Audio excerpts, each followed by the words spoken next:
Good morning, good afternoon, good evening, wherever or whenever you happen to be watching this. I'm Daniel Parker, co host of Critique Corner, coming to you with a horror movie review.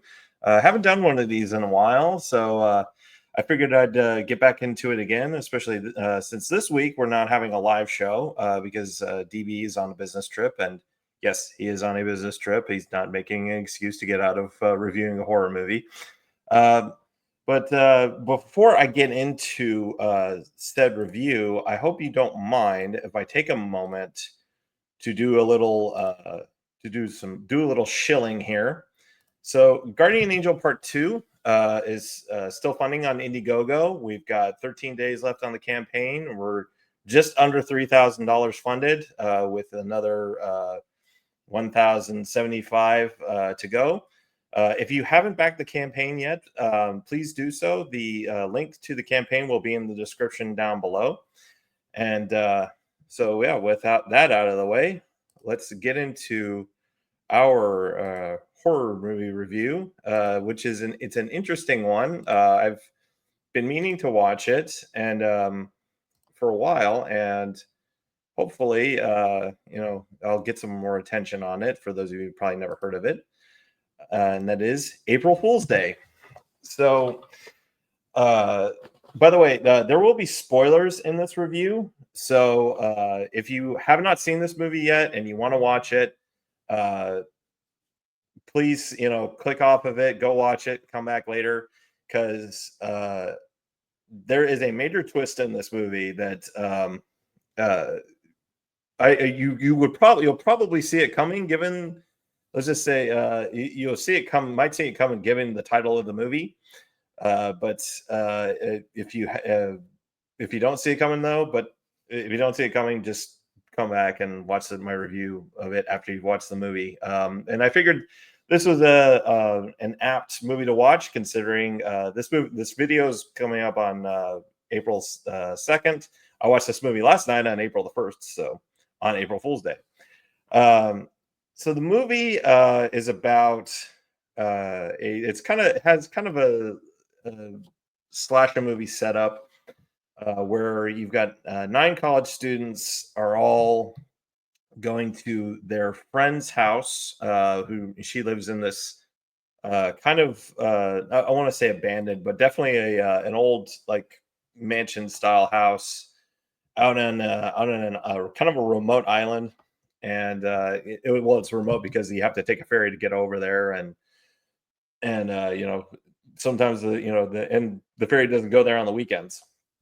So they decide to, so all these college students are invited over to their friend's house.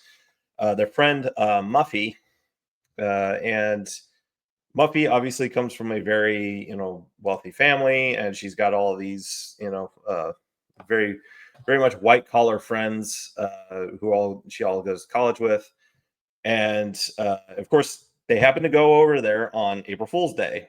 And as you would expect with a group of friends, they all start pranking each other. And some pranks are maybe a little more horrific than others.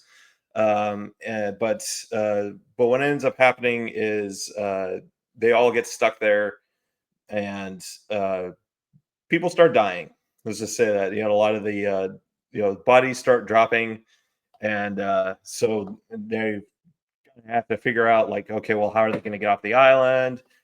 Who's doing all this? And obviously there's some everybody has their own little secrets that they're kind of keeping from everybody, and including Muffy, who who's in at one point in the movie, like, she's acting a certain way, and then the next day she's acting completely different, and they're not really sure why. So my non-spoiler thoughts are that it's kind of it's a typical, like I said, kind of a typical slasher movie in a way, but in a way it's not, which I kind of appreciate. Given, I will be honest, I'm not the biggest slasher movie fan. Um, they just really don't do it for me. I don't really, I'm not really into watching watching a big guy wearing a hockey mask, carrying a machete, or going around and killing teenagers at a summer camp. It's just not my forte. But this one is a little.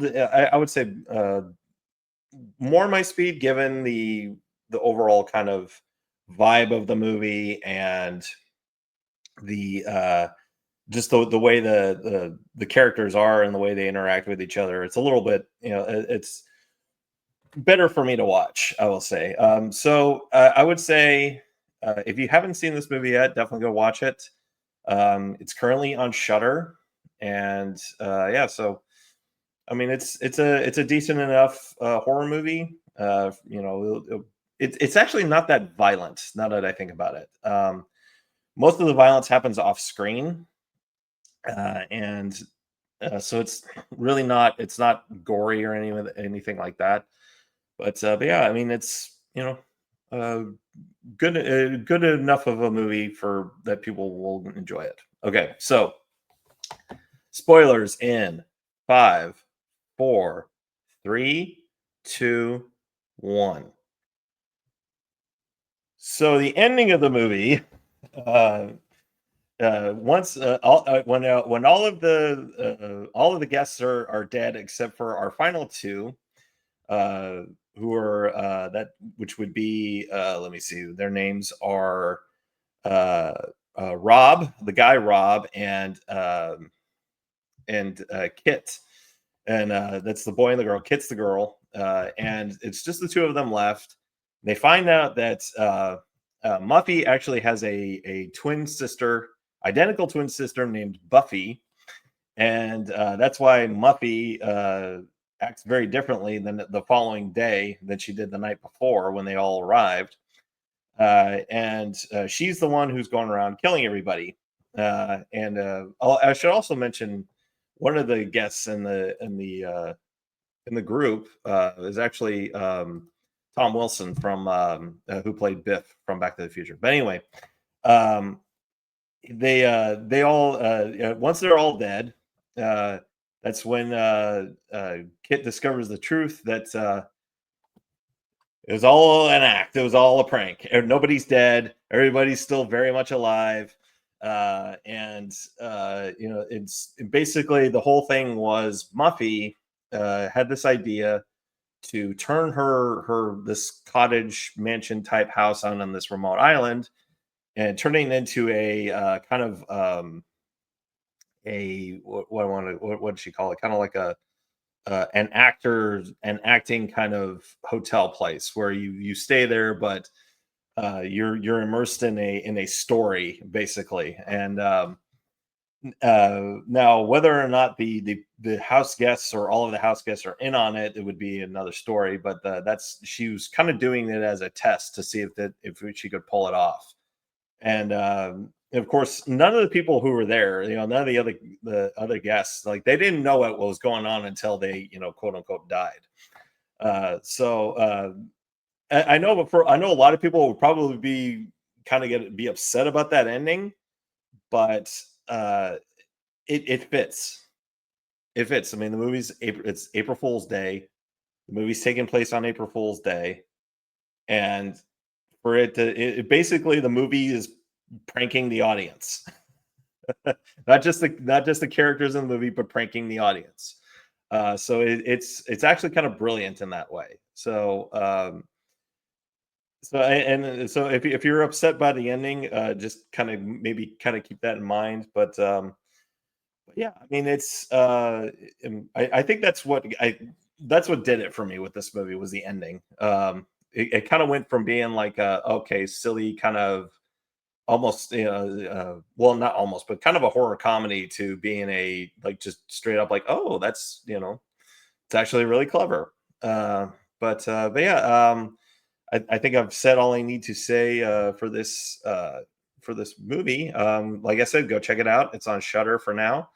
It might be on other platforms too. It could be on Prime Video. I haven't really checked, but yeah, that's all I gotta say for that. And once again, hopefully you don't mind me doing another. I'll do another real quick shill here.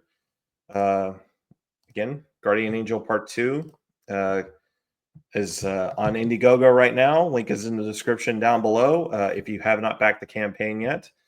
DB and I will see you next week live on Wednesday at 8 p.m. Eastern, 5 p.m. Pacific. So until then, take it easy.